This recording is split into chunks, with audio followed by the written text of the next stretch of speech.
গাজায় চলমান সংঘাত নিরসনে আজ সোমবার মিশরের শারম আল শেখে বসেছে আন্তর্জাতিক শান্তি সম্মেলন। যুক্তরাষ্ট্রের প্রেসিডেন্ট ডোনাল্ড ট্রাম্পের শান্তি পরিকল্পনা নিয়ে আয়োজিত এই সম্মেলনে যোগ দিচ্ছেন 20টিরও বেশি দেশের শীর্ষ নেতারা।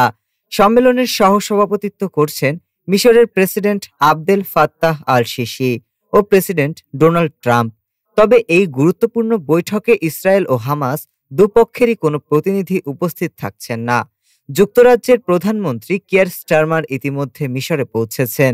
বাহরাইন, তুরস্ক, জার্মানি, ভারত, পাকিস্তান সহ বহু দেশ ও জাতিসংঘ, আরব লীগ এবং ইউরোপীয় কাউন্সিলের প্রতিনিধিরা অংশ নিচ্ছেন। তবে ইরান এই সম্মেলনে না যাওয়ার সিদ্ধান্ত নিয়েছে। ফিলিস্তিন প্রেসিডেন্ট মাহমুদ আব্বাস সম্মেলনে যোগ দিলেও হামাসের প্রতিনিধিরা আগেই শারম আল শেখ ত্যাগ করেছেন। সম্মেলনের মূল লক্ষ্য গাজায় যুদ্ধবিরতি নিশ্চিত করা এবং ট্রাম্পের প্রস্তাবিত শান্তি পরিকল্পনায় সমর্থন আদায় করা। ডেস্ক রিপোর্ট, আজ বার্তা।